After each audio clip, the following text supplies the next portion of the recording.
Hello and welcome back to another episode of The Truth on my YouTube channel. I've got good and bad news for you. What do you want first? I'm going to assume you want the good news first. The good news is we've got another episode for you guys to enjoy. It's on which sides have been the luckiest and unluckiest in the Premier League so far this season. The bad news is, for 1 week only, I'm afraid due to some scheduling issues and the fact Sam's a dad, etc., we couldn't meet up in person to record this episode, so we are recording it remotely, but nonetheless, it is a brilliant listen, if I don't say so myself. Sam really leads the way.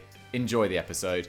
On with the show. Hello, everybody, and welcome back to the Truth Podcast. I'm Dougie Critchley. I'm the host today. I'm joined, as ever, by Mr. Sam Tighe. Sam, how are we doing? Very well, mate. Very well. Excited for a Dougie host day. Yeah, it's been a little while. I, too, am excited. I mean, what a week of international football. And on that note, we've got to introduce our overlord. I've actually copied Sam's intro there. Yeah, the great man that is Jack Collins, Ireland's favourite son. You must still be on cloud nine. And then Scotland last night, I bet you were all over it. Yeah, I mean, look, I don't think I'm Ireland's favourite son. I think that might be Troy at the moment. But, we can share duties in so many ways.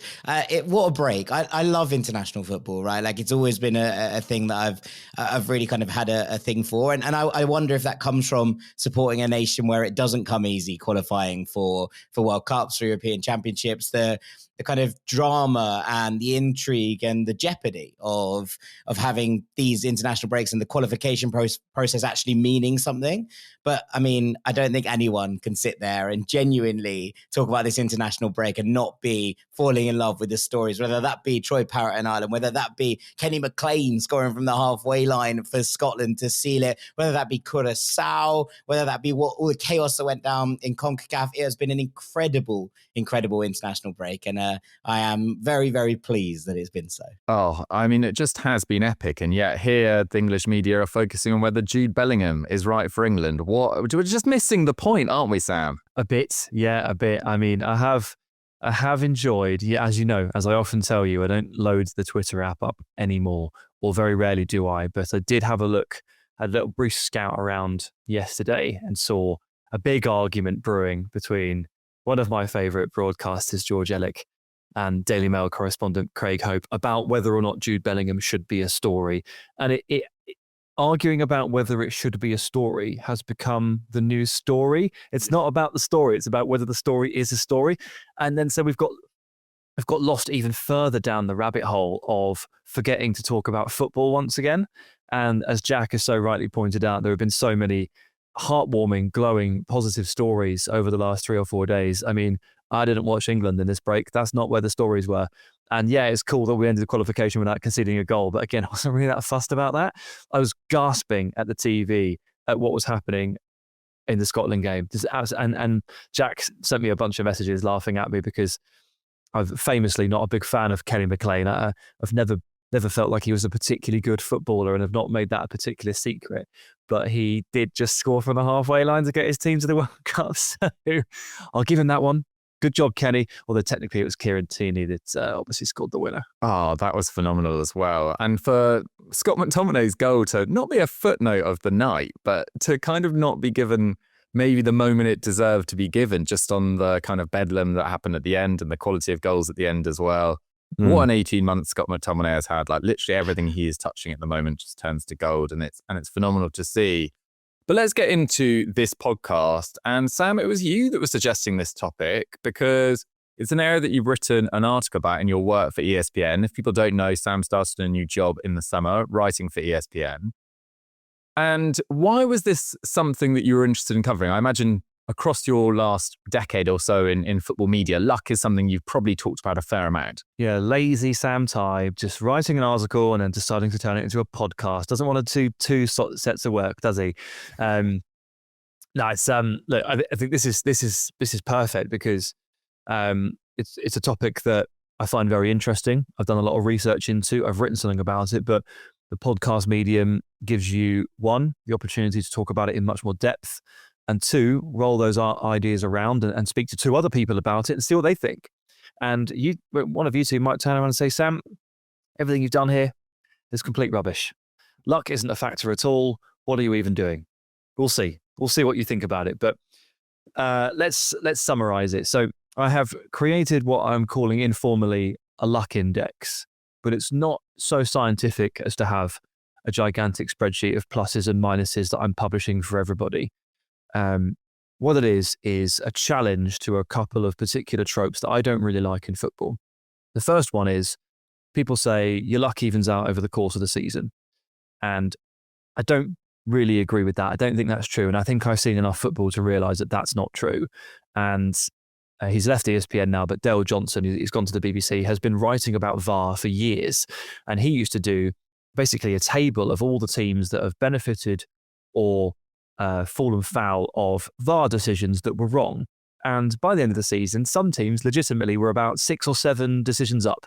So we know for a fact that in the VAR era at least, luck does not technically even itself out over the course of a league season. Some clubs can come out of it looking really, really good. And of course, if one club has done that, that means another club has fallen foul of it by some degree. The other phrase or trope I wanted to challenge was, well, you play everyone twice. People use that phrase quite a lot to say, look, it's kind of an amendment of luck evens itself out. But I think we all know that if you were to play Manchester City this season and Erling Haaland wasn't in the team, it would be a vastly different game and a vastly different challenge to what it would be if he was there.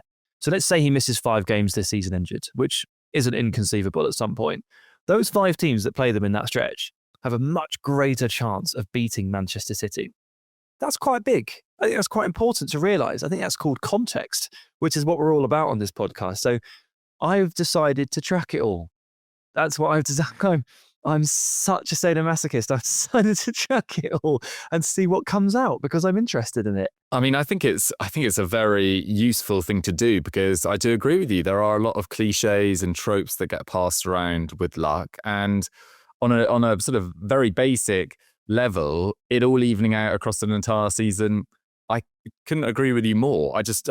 It makes no logical sense that things that are like a VAR decision or injuries or whatever, they're not 50-50 things that balance out. It's not a seesaw of events. They're just one-off instances. And sometimes you might get 10 bad decisions against you in a season and 3 bad injuries against sides you expect to pick up points, or against your toughest opponent, lose momentum, etc. It's just random. It is so random. There is no logic to luck. But you did kind of break it down, Sam, into 3 main categories for this index or article that you're writing. What was the logic behind those 3 categories? Did you consider anything else as well? So I chucked this around with my editor quite a lot, and this is where we landed after much discussion. And part of this is about trying to take as much subjectivity out of the process as possible, but understandably, when it gets to injuries, it's going to be somewhat subjective. But there are 3 points of attack here. So 3 things that I am tracking that I think are affecting teams here in terms of lucky or unlucky. The first one is I'm tracking confirmed, and I need to stress that, confirmed VAR errors or refereeing errors. So on a 10-day delay after every game week, a KMI panel, key match incidents panel, take a look at all the referee decisions and VAR decisions that were made and vote between the panel of 5, was it right or was it wrong? And off the back of that, we get confirmed mistakes, we get confirmed errors. There have been 6 confirmed errors this season, or there were at the time of writing. Only 6, which sounds low, but probably that thing you're thinking of right now, that incident, probably wasn't voted as a confirmed error. But I took the confirmed errors because, again, just trying to take some of that subjectivity out of it as much as possible. I'm perfectly willing to sit here and say that penalty that Victor Gyökeres won against Nick Pope, I think I didn't agree with the reasoning that was given to me. I don't agree that touch from Nick Pope makes it not a penalty. However, it was not ruled a mistake, so it is not in this thinking. It is not in this piece. You may think that Jurrien Timber's goal on the opening day against Manchester United at Old Trafford was a foul. It wasn't ruled an error, so it's not in this piece. So I've stuck to the 6 decisions that are absolutely, definitely mistakes. That's the first one. The second one is new manager bounce. So I'm a big believer in the new manager bounce.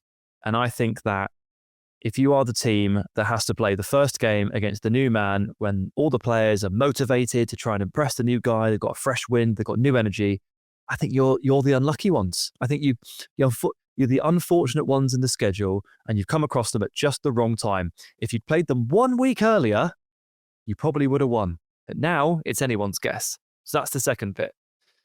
And the third one is the injuries. So that's the really subjective bit, because you've got to draw the line somewhere. And I'm not just talking about a couple of injuries here. I decided to put a fairly high threshold in.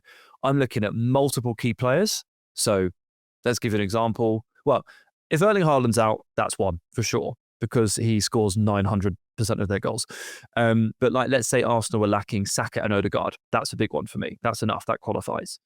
Or if you're lacking all of your players in a certain position group, so you've run out of central midfielders, or you've run out of right backs, or all your centre backs are injured, that for me is another one. I'm looking at those scenarios because that's the sort of thing that can actually cripple a team.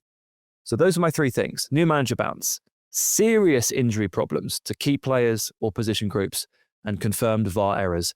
And I've been trying to track that every week. So I look at the 11s, I look at the decisions, I look at the injuries, and I make little notes in a spreadsheet if I think something has happened. And there's been 110 games this season, I guess. 10 games a week, 11 match weeks. Yeah. And I've got 27 marks in my spreadsheet. So that gives you an idea of how many games from the first third-ish of the season I think have been affected by something here. That is a lot, to be fair. But no, when you've got such a spread of categories and rulings, I'm almost not surprised. I don't mean to already have a go at the index. I think the index is great.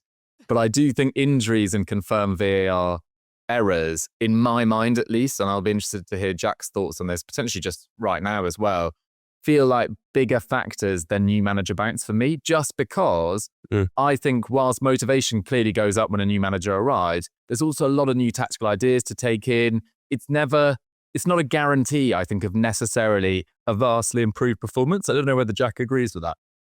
Yeah, I mean, I would say this, and I've really, really enjoyed this article, mostly because it helps explain why Fulham have been so bad. But you know, we'll get to that. We'll get to that. But I do think maybe Dougie's point stands a little bit here. Not necessarily in terms of that new manager bounce shouldn't be a thing. And obviously when you actually dig into this in the article, Sam, some of them you're like, well, this new manager didn't have an effect and thus therefore you can't take advantage of this situation.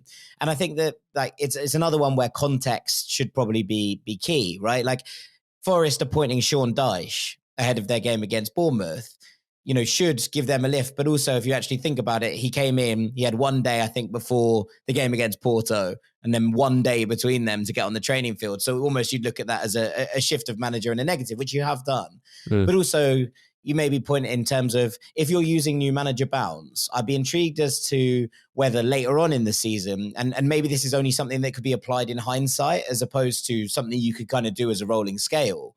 But if you look at all of the teams that played Forest in the period under Ange Postecoglou, or all of the teams that played West Ham United in that period under Graham Potter, where they just couldn't find their feet whatsoever, would that be as much of a contextual bit as perhaps a new manager coming in and making an immediate impact? Yeah, absolutely. This is another one of the things that I threw around my editor. I said, is there scope here to go back retrospectively and start adding marks? Because like my example that I threw to him was, so at the time it was like 4 or 5 weeks in and Xavi Simons hadn't really played for Tottenham yet.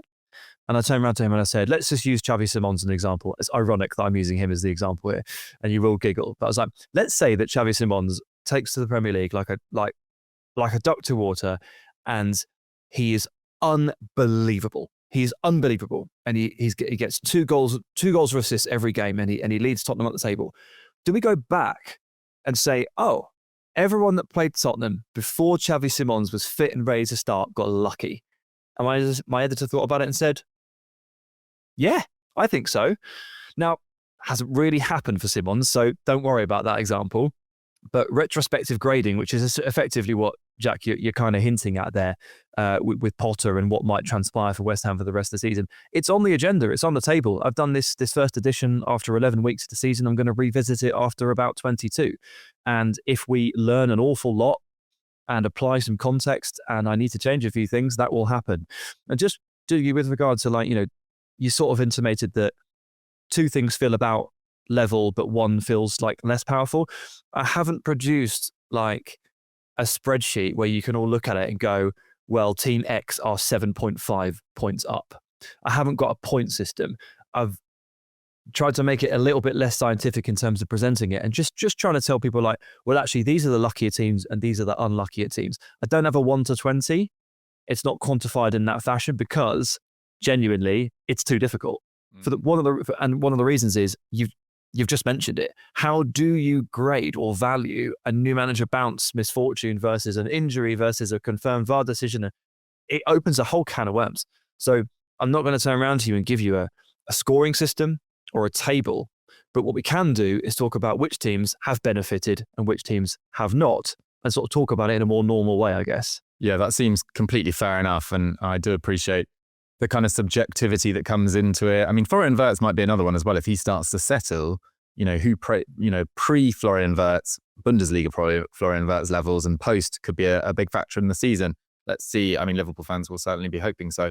Let's talk about injuries, because injuries have, I mean, for me, they are, aside from, the massive overarching issues in the game, whether that's, homophobia and racism, injuries are, for me, the worst bit of actual sort of in-game stuff that happens. I absolutely despise injuries. Everyone does. Your best player's going down injured. It's kind of unavoidable. It's unpredictable. You don't know when it's going to come. And it's just a nightmare for the players, let alone the fans. I mean, particularly for the players. But injuries have really dominated discourse in the last few seasons. The calendar's got busier and busier, particularly because I think Arsenal had a massive amount of injuries last year, but they also didn't have the depth to cope with the schedule. And they became a key talking point last year. This season too, who has been unlucky, lucky with injuries so far? And I imagine Arsenal probably feature on the unlucky side once again, but they've just got better depth to deal with it. Yeah, I mean, they are. They've been pretty unlucky here, Arsenal, I have to say. And it sounds like a really weird thing to say because they've been sat at top of the table. And, you're not going to get anyone crying for Arsenal about injuries when they've negotiated them so well. But they have had a few really difficult situations to deal with over the course of the season.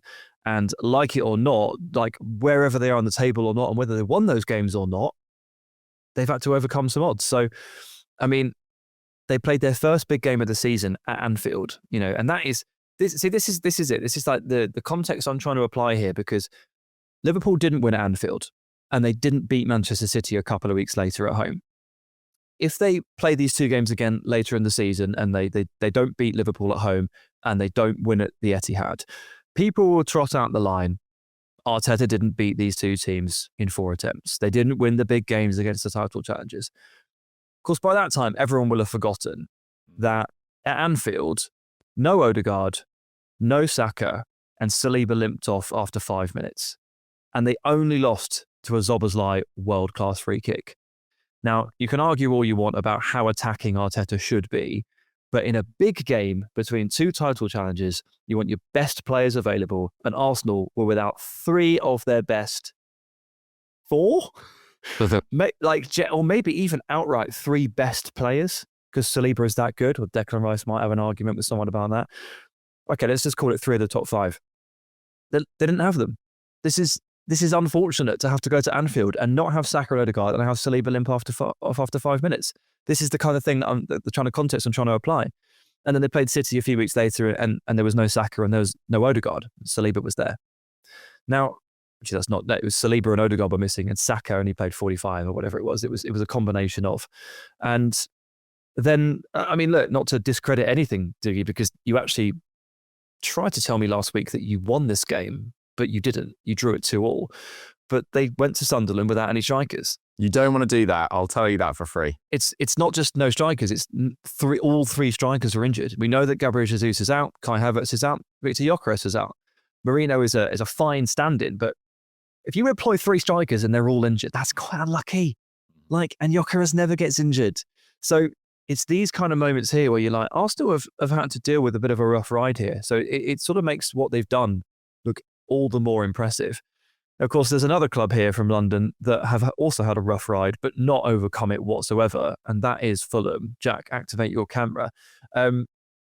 Tough one for Fulham. Couple of games with no striker at all, as in no strikers fit. Arsenal game it was, Joachim Andersen limps off. That means the entire first choice back 4 was not on the pitch, all injured. Not ideal.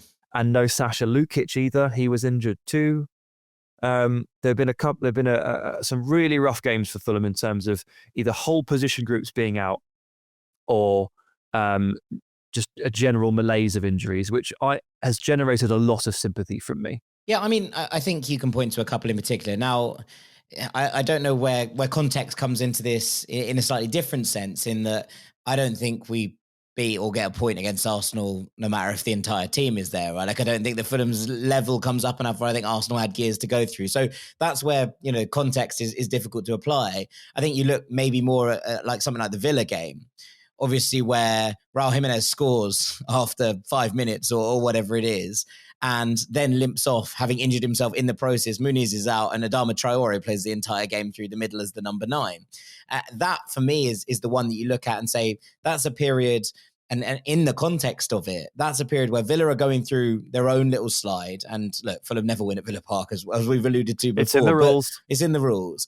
But also, if Fulham, score that goal and Raul stays on, and then there's a kind of slightly different tinge to the first half in the way that it all plays out. Maybe Fulham take advantage of that situation more than they perhaps would against Arsenal at home. But I do agree with you, and I think that the strikers one feels like the thing that's being discussed within the Fulham fan base. It's Rodrigo Muniz now looks like he's out for 4 months. On top of that, Raul is in a situation where he had a bit of a resurgence and now is starting to look a little bit more like the rings in his legs are catching up with his actual age, if you will, to use an old Ranks FC trope. And Fulham do not have a third choice striker in which they trust, right? Jonah Kusisare came in. I've got a question there actually for you, because I'm not going to tell you how I feel about this, but one of my ESPN colleagues, Mark Ogden, said to me that, and it was on a podcast, I'm not just repeating private conversations, we were discussing the piece I'd done. And he said that he didn't necessarily agree with sympathy towards Fulham on the strikers, because he thought that the squad had been poorly planned, the transfer window was poor, not disagreeing with that, but they should have more strikers. And my riposte was basically, I don't think it's reasonable to expect Fulham to have three first team quality strikers on the books, because they play one up front and they don't have European football and they have a middling budget. I don't think teams in this Fulham situation can have 3 Premier League quality strikers. I think 2 is a totally reasonable number to have, and he just disagreed. Yeah, and look, you can fall on both sides of that argument is probably what I would say. Like, Fulham, to get a third choice striker in, right, for a team of Fulham's caliber, and I'm sure there are plenty other teams in this same kind of situation, is a very difficult ask. Which player in a team that plays with one up front wants to be the third person up? So you either have to get an absolute veteran who is happy with a very limited minute role, or you have someone who is a youngster who's yet to kind of make their mark, who has to try and accept it. And that's what Fulham did, right? They brought in Jonah Kusisare. Now, whether you think that's a good idea or not, considering Marco Silva tends to like more senior players and doesn't give loads of opportunities to young guns, is up to you. But something we've discussed on Fulhamish before, last year, Fulham had a similar kind of issue where towards the end of the season, Rodrigo Muniz was out and Raul started, and Carlos Vinicius, who'd been putting out cones for the majority of the season, ended up coming on and playing the last 10, 15 minutes of games. Now, what happened off the back of that was Callum Osmond, who'd been scoring goals in the youth ranks, let his contract run down and went to Celtic in the summer, where he's made an impact off the bench before he got a really sad injury in recent games. But actually, if you'd given that opportunity to him at the end of last season, would Fulham have had a youngster that they might have been able to throw in this situation, who at least had a couple of reps, as opposed to someone they bring in the summer? So I think it's a really difficult thing to put together. And I'm sure that, there'll be plenty of clubs. If you do have European football, that's an easier ask because there's more rotations. But also, certain position groups are always going to be a little bit weaker. Marco Silva is very much a manager who wants to have 2 players in every position, right? Like, that's pretty much his standard. And I'm not saying that's particularly outlandish or wild, but that's one of the things that he's always talked about. And to have a third there, maybe you have to be a bit more aware of the situation in terms of the transfer window, where one of your strikers has had an injury towards the back of last season and another one is pushing 34 years old. Maybe you do have to be a little bit smarter in the way that you adapt your philosophy for that. But I can totally understand why Fulham haven't gone and spent an absolute ton on a third choice striker in that regard, unless it's someone who can play in different ways across the front line. I do see both sides of the argument for sure, but I think I narrowly go down on Mark Ogden's side. I'm just thinking about the newly promoted sides, and it's potentially easier for them because everyone's delighted to be playing at Premier League level, particularly in Sunderland's case, haven't been there for so long. But we do have Isidore, Mayenda and Brobby. I feel like Leeds, I'll think of Leeds with Calvert-Lewin and Metcher and Okafor can play as a striker. Burnley have got Fleming and Foster and Broja when he's ever fit. I feel like a lot of clubs down at that bottom level, look at Forest's options. West Ham never really have anyone fit in that striking department. But West Ham have 0 strikers. And also, Forest have European football, Dougie, so I think that's a slightly easier sell. But yeah, I get what you mean. 3 strikers on the European schedule was... What Fulham probably should have done was push the button on Tyreek George instead of bringing in Jonah Kusiasare, who doesn't look like he's within Marco Silva's plans at this point. Maybe that changes, but bring in Tyreek George there, who can play on either side and through the middle, and therefore your third choice striking option is someone who can also feature elsewhere. That's maybe the workaround. If I was kind of suggesting how I would probably do it if I was within the recruitment team. But equally, I appreciate that that's a far more expensive option than bringing in a kid on loan from Bayern Munich. So Villa are in Europe and have 2 strikers. Yeah. So bucking the trend every sense of it. But if they could have more than 2, they would. But the financial squeeze becomes the financial squeeze with PSR. And Dougie, if you've been in the Premier League for a while and you're subject to these rules for a while and you end up paying Premier League wages and Premier League transfer fees and you still have to turn over the money, it actually does get harder to be able to justify those kind of wages, and a third striker on striker wages at a striker cost. Like, the striker's the most expensive position on the pitch. And so I can see exactly how Fulham ended up not addressing that. And I have sympathy for it. Now, this is when I talk about subjectivity in this index, this is kind of what I mean. Like, you and Mark can sit there and go, you're not as sympathetic Fulham as I am. That's fine. Yeah, that's why this is not some kind of science. I'm trying my best with it. To move us on, in terms of injuries still though, credit to Chelsea. Chelsea's is nuts. I mean, they've played most of the season without their best player, Cole Palmer. And so to have as many points as they do and to still just be ticking over is genuinely very impressive. They turned up to City grounds last month. They'd just come off the back of an international break and they're playing Forest and no Palmer, Enzo Fernandez injured, Moises Caicedo delayed travel back, could only be on the bench. Can you ask for a better opportunity to beat Chelsea? That is such a fortuitous set of circumstances. They still lost 3-0. But that's not the point. I'm not working from a result backwards here. I'm saying, like, contextually speaking, when do you get these opportunities? And playing Chelsea in the first half without Caicedo, Enzo, and Palmer, that's it. Like, no one else is going to get the opportunity. You're lucky to get that. And then bear in mind as well that by the end of their 2-1 win against Liverpool, the one where Esteval scored a 95th minute winner and Maresca went hurtling down the sidelines. Did you see their defence at the end of that game? Yeah, it was all over the shop, wasn't it? Obviously, Colwell is injured. Fofana is injured. Tosin was injured. Chalobah was injured. Achampong limped off, as did Badiashile. They finished with Hato and Reece James as centre-back. I mean, this is what I'm tracking here. Like, if you're churning points in these scenarios, fair play. And the last one I'll mention here is Spurs, because they have lost a couple of games recently, one to Chelsea, one to Aston Villa. Very notable that Christian Romero was missing in both. Romero is their most important player, I think. Their best ball progressor from the back, and a good defender as well, a captain at the club. And if Spurs are missing Romero, they are a shadow of the team. And if you get to play Spurs without Romero, your chances of winning spike dramatically. Plus Kulusevski and Maddison, right? Plus Kulusevski and Maddison. Yeah, so I haven't necessarily factored those in because they knew from very early on in the summer that those guys were going to be out. And so Xavi Simons comes in to take on the Maddison load. So there is a line to draw there too, which is how prepared are you for these scenarios? But if the window closes and you're all set and then all your right backs get injured, that's unlucky. If you go into the season with all your right backs injured and don't buy anyone, I have no sympathy. Yeah, I think I totally agree with all those shouts, and every club, every fan that's watching this will call out something. You know, the fact that Yuri Tielemans has only started 4 league games for Villa, that's unfortunate. Man City have had injury issues with Marmoush and Cherki and Ait Nouri, and Rodri's obviously not been at full fitness either.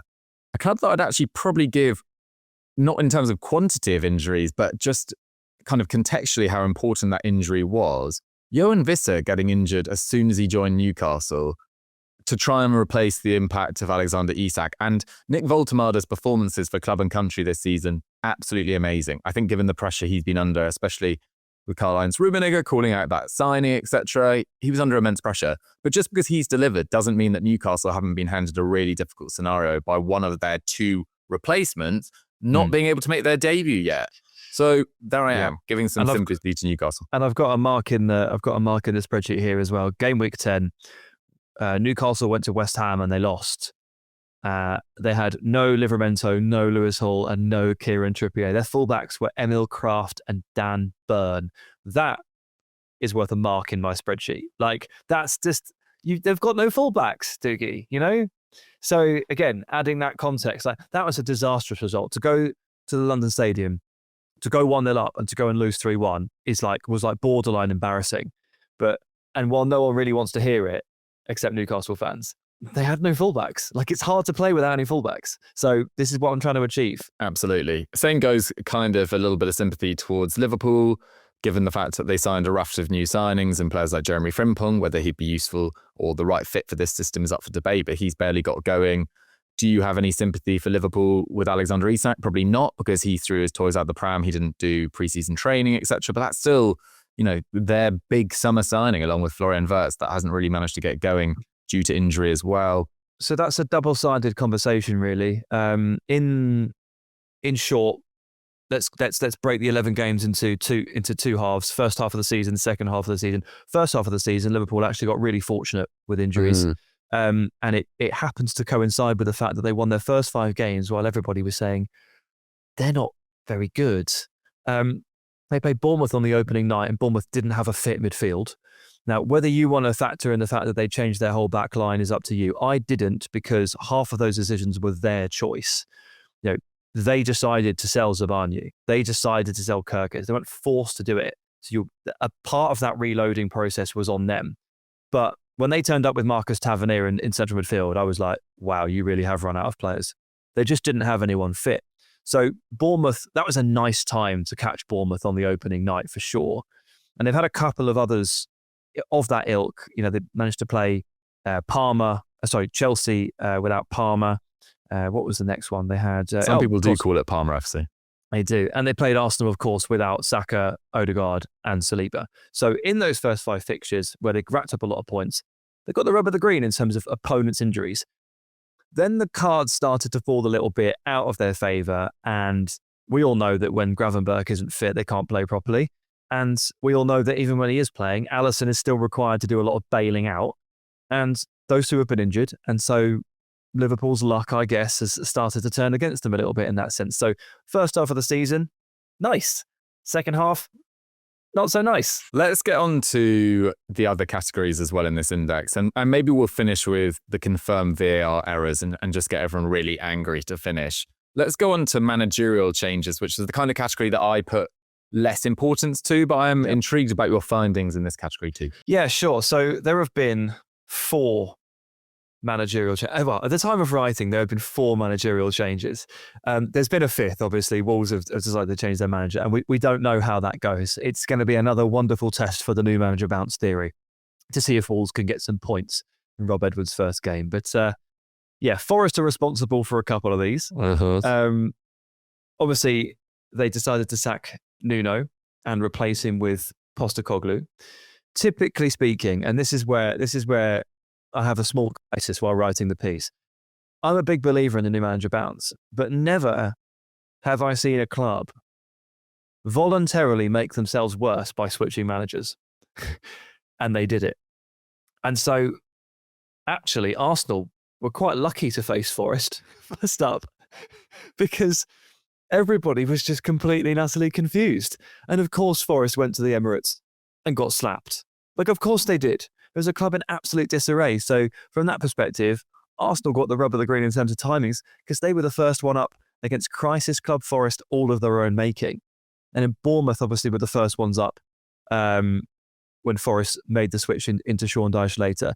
The definitely unlucky one here is a good one. It's the fact that Everton were first up against Nuno at West Ham. I know he hasn't necessarily pulled up too many trees, although he has obviously picked up 2 wins recently. But they drew that game. This was at Everton. This is probably a game that they're all looking at and thinking, we're going to win this. And then Potter went. And Nuno managed to eke out a point, which doesn't sound amazing, but it was their first point for a month. So it certainly had some kind of impact. So sympathies with Everton there for sure. And then, of course, we have Wolves coming up. We'll see what happens. I don't know. I'm not holding out too much hope. Just checking home to Palace. I mean, it's tough, isn't it? It's really tough. We'll see. But that will be the fifth addition to the new manager bounce system. Love it. The 5th edition to come this weekend. Okay, let's move on to the confirmed VAR errors, because I was reading through your article earlier and really enjoyed the whole thing, but I really enjoyed this section because so many of them I'd kind of not either forgotten about or not appreciated that there had been confirmation from the VAR and the refereeing officials that this was indeed an error. So who's been unlucky and lucky in these? Yeah, so let's go back to the first weekend of the season. Liverpool are playing Bournemouth. Now, I've got unlucky as Liverpool here and Bournemouth down as lucky. You'll probably know that game was won by Liverpool, so ultimately it didn't affect the result. But again, that's not really the point. We're just trying to contextualise things. Marco Senesi handballs the ball on the halfway line as Hugo Ekitike is about to run through on goal, and he is not sent off. That was wrong. Yeah. So Bournemouth should have been down to 10. And funnily enough, Marco Senesi has got away with this twice because a couple of weeks ago, he should have been sent off for hacking down Ismail Assar when through on goal, albeit he was going a little bit wide. Sar's pretty quick. But the KMI panel decided that was wrong and Senesi should have been sent off. Now, in that game, Palace were 2 down at the time. They did come back to 3-3. It was a crazy game where Mateta racked up like 4 XG on his own and missed a huge chance to win it as well. But Palace were 2-0 down at that point. Now, they came back to 3-3 against 11 men. Would they have won against 10? I mean, possibly. Possibly. That's an example of how these things really genuinely do matter. Jack, let's bring you back in again. It's been a lovely conversation with you. Fulham took the lead. I'm literally reading my own writing. Took the lead against local rivals Chelsea at Stamford Bridge in August. Thanks to a wonderful goal from Josh King. I believe it was given goal of the month by Fulham. Only for it to be. We didn't score many others, to be fair. Only for it to be incorrectly ruled out on VAR review for a foul in the build-up. Fulham went on to lose 2-0. So Fulham went 1-0 up at Stamford Bridge. It was incorrectly revoked and they lost 2-0. This is my point. It's a low-scoring sport. Like, it's hard to recover from these situations. Like, what it does to you in terms of, how you only get 90 minutes to score enough goals. What does it do to you mentally? What does it do to you in the derby? This is horrendous. There's no 2 ways about it. This was just absolutely horrendous. And it's more sympathy for Fulham. I mean, look, it was. I tell you what was more horrendous. It was more horrendous being there. I'll give you that for free. But when you look at it, and again, like obviously the context of this is: do Fulham definitely go on and win that game? No, like 100% not like a given. I thought we were the better side in the first half, and then obviously there's the second decision that goes against, which obviously isn't incorrect in terms of it wasn't decided; it was different, but. You get the kind of one decision goes against you, one decision goes against you again, but in the other end of the pitch.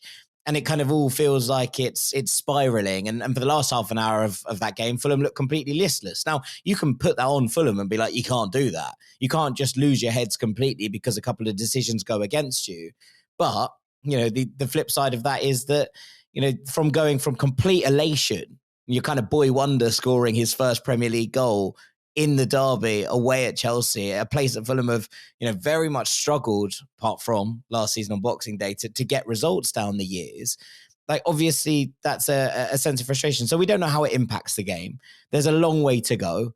And, Chelsea go on and score 2 goals and ultimately win the game. And maybe it finishes 2-1. And we're not talking about a different result, but we can't contextualize those things, as you say. And I think that's the element of it. If we're only working with what was deemed to be a wrong decision, I mean, look, I thought so. I'm sure loads of Chelsea fans will tell you that it's not, but that's the way it is. And ultimately, the decision has been deemed to be incorrect.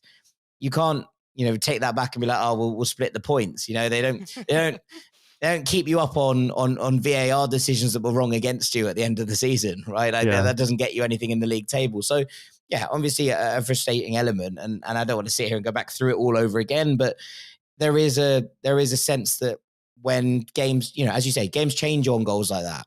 And Fulham had success, in terms of the season before, going to the bridge and eking out a result and finding moments as Chelsea had kind of sprung forward, and the game then sort of got away from them. So yeah, I mean, I can see where the sympathies have come our way in this regard anyway. So I've written to the Premier League, and I'm pleased to reveal this. At the end of the season, all the points will be tallied up. And then, like in Eurovision, when they add on the extra points at the end, there's going to be sympathy points added to each team's tally. And I'm going to give Fulham 150. You're going to win the league. You're winning the league on sympathy points. You'll never sing that. It's like the final day of the school year at Hogwarts, where it's just Gryffindor get an extra 200. Yes. Incredible bravery showed by Neville Longbottom. Exactly. Neville again, but this time at Jack and Fulham. So there's a couple more. One that almost no one will remember. Wolves' Hugo Bueno was tripped in the box in the 71st minute against Everton. It should have been ruled a penalty. They were 3-1 down at the time. They went on to lose 3-2. So could they have got a point out of it? Possibly. We will never know. Do you remember when Nathan Collins pulled Brian Mbeumo back in the box by his neck and didn't get sent off? That was very silly, and the KMI panel have agreed. What else have we got? Do you remember when Malo Gusto kicked Minter in the face at Stamford Bridge? I actually don't remember this. I remember seeing this in your article. I don't remember that. Yeah, it was like a back post cross, and Minter went to head it, and Gusto went and did a high boot. And if he did make contact with his face, it was a very small amount. But I think we kind of know the rules about putting your foot in that general area. Yeah, that sounds very Malo Gusto 25-26 as well. It does, yeah. It's full on Malo Gusto. And he's, I mean, nothing happened. Look, Chelsea ended up getting, I think, a red card for a different reason. Well, that could be literally any game they play this year. And Brighton went on to win 3-1, I think it was. So it didn't really matter anyway. But still a bit of a head scratcher. So it just goes in the list. So as I say, it's not results based. It's not outcome based. I'm not working backwards from results. I'm looking at what's happened and making those marks and adding that context. Not every bad decision leads to a loss. And that's not the point I've been trying to make all the way through. I'm just trying to track who gets the rub of the green and who doesn't. And over the course of 11 games, I've got a pretty good idea who's been pretty fortunate so far and who's been very unfortunate. Over the next 11 games, Dukes, that could change completely. It could be like Fulham could get like 5 incorrect VAR decisions in their favour, and every team they play from now until January, all of their strikers get chicken pox somehow. Chance to be a fine thing, Gary. All of the strikers have been hanging out at parties and they all got chicken pox, and Fulham don't have to play any of them. Like, you never know what might happen. This doesn't doom anyone, and this doesn't cement anybody as lucky for the entire season. It's simply a checkpoint of 11 games. How has the season been shaped by fortune or misfortune so far? And I found it to be incredibly revealing. Like, I found it really interesting that Liverpool's 5-game win streak to start the season coincided with quite a lot of fortune with regard to opponents' injuries, because it goes some way to explaining why they won despite playing like rubbish, because they were getting away with it. It adds a bit of context there. Fulham are being dragged into a relegation battle as it stands. Why is that? Well, they've been the unluckiest team in the league. Okay, if things even out a little bit, if things get a bit better, maybe they won't be. Maybe they'll climb a few places and things will look okay. It just allows me to rationalise the table a bit more, because as you know, Dougie, for the last 10 weeks, I've been telling you over and over again, the table's a liar. It's lying to me. Yeah, you have said that a number of times, which I've had to say, no, Sam, because we're fourth and I like it. So I think it makes perfect sense. Well, we're sixth and I love it because the XG table thinks we're rubbish. So there was just one final sort of contentious call to mention, which hasn't been acknowledged as a VAR error. But I mean, it happened in the game before the international break in terms of the Premier League, where Van Dijk equalised against Man City and it was ruled out for offside. because Andy Robertson was in the way of Donnarumma, or was he in the way of Donnarumma? That was the big debate. Howard Webb hasn't said that was a mistake. He said it was a not unreasonable decision to come to that decision. He basically kind of hinted in that kind of subjective grey area that it's not a big mistake because you can see why they came to that decision, but it's not a clear, they got that absolutely right as well. Yeah, so we don't, as far as I know, we don't have a verdict on that because we're sat chatting on the 19th of November. And as far as I know, the KMI panel sit and they work in a 10-day arrears from the league. So this game happened on like the 9th of November. Yeah. So set 10 days ago. So we'll probably get something in the next couple of days because they work in arrears. So maybe Howard Webb is right. Maybe. Can't believe I'm saying. Maybe the chief of referees is right. Maybe. Or maybe the panel decide that the decision was wrong and that Howard Webb isn't speaking the truth. We'll see. We'll see. Yeah. And it will be included in the next edition of this article, which will be seen in about 3 months' time. But in terms of timing, it just didn't come through in time. For sure. And I was going to sort of wrap up the podcast by firstly commending you on your excellent article and work in this podcast. You've really held it all together in that spreadsheet. I'm sure it's an absolute beauty to look at. I love a spreadsheet. But just to kind of give you a sort of 2-minute break or so, I kind of looked into the next few weeks and luck in the next couple of weeks. So who's currently got the most players out in terms of injuries? Spurs have 13 out, although 10 are expected back by the end of this month. 13? Chelsea, 13 players out. Going from like knock to concussion. Well, I don't think anyone had concussion. Basically, a sliding scale of severity, but 10 are expected back by the end of the month. Chelsea, there's 8. We've already talked about them. That's Colwill for the season, of course. Palmer until December. Lavia, poor guy, just can't stay fit. Mudryk is obviously a situation that no one knows when that's going to end. Newcastle currently have 8, but 7 of them, including Wissa, Byrne and Joe Linton, should be back by the end of the month, so their luck could change.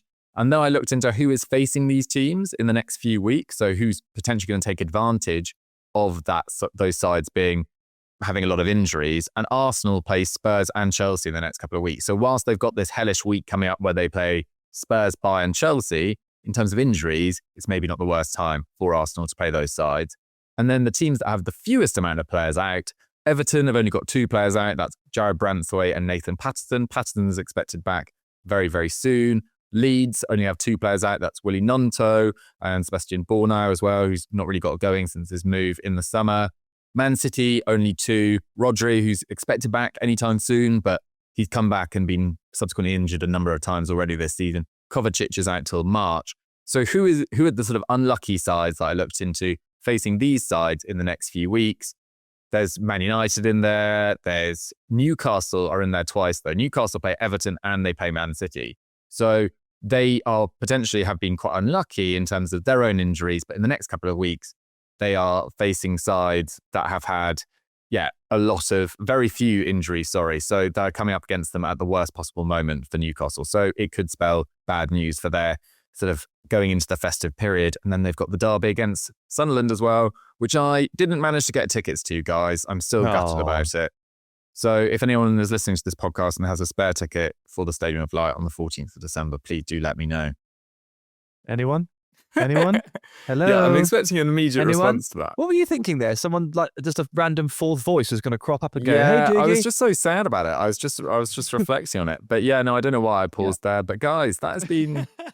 I can offer you a ticket to Craven Cottage this weekend, but I can't offer you a ticket to that, actually, which I am looking forward to. But Craven Cottage away, not quite the same as Newcastle at home. But I am looking forward to that. I'm going to Brighton away in December, but I just would have loved to do Newcastle at home as well. So it's another truth derby. Another truth derby this weekend. Just while we're at it as well, this will not factor into the luck index, and I hope you can both agree and ratify my decision. AFCON is coming. If you've got players that are going to AFCON, you knew about it from August, right? Oh, for sure. This is a decision you made. So this is not going into the luck index. Is that fair? Absolutely, but I will mention it in December and January. When half your squad's gone. Yeah, I'm going to talk about it. All your left backs are off, factor, mate. But it's not luck or bad luck. Yeah, I completely agree with you. It was a strategic decision.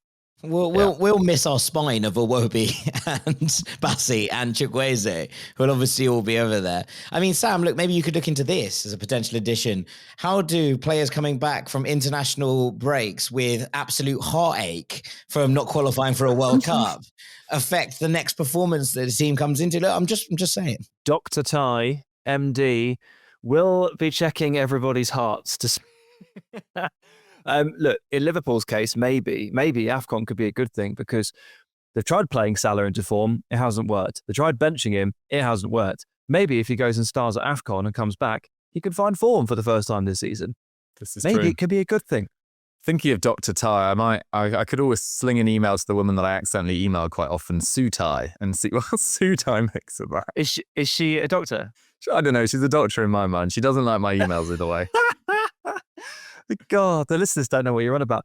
Dougie asked for my email once, and despite the fact that I spelled it out 3 times in very specific letters and Jack heard it all, he got it wrong. And he emails a woman named Sue. Sue Tighe. Instead of me. Yeah. I'm on a sort of, a sort of banned list from Sue, I imagine now.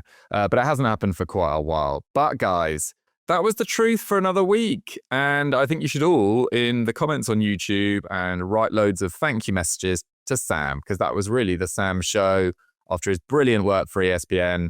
And I thoroughly enjoyed chatting through his article today. You guys can listen and find out whether you are unlucky, lucky, or whatever. Get in the comments, message us online as well. Are you happy, unhappy with how your luck has been going so far this season? Does it really exist? All that good stuff. Massive, massive thank you to Jack for running the ship as ever. You're very, very welcome, Dougie. And Sam, I found that very, very therapeutic. Thank you, Doctor. Yeah, that was great from a Fulham perspective. Sam, you can very much put your feet up this evening. I will. I've had a tough week and, a busy week, and I'm looking forward to relaxing a little bit. And for the first time in like 3 weeks, playing my PlayStation. Good. Nice. International breaks used to be really quiet chocolate for me. orange. Yeah, I will. 100% will. Yeah. He put that in our WhatsApp group earlier. He's found it in the back of the cupboard. He's in for a wild Wednesday night. Found it in the back of the cupboard. I found it in Sainsbury's earlier. Other supermarkets are available. Okay, nice. Well, enjoy your Baileys, guys. Thanks so much for listening. Thanks for watching, and we'll catch you next week. Bye-bye.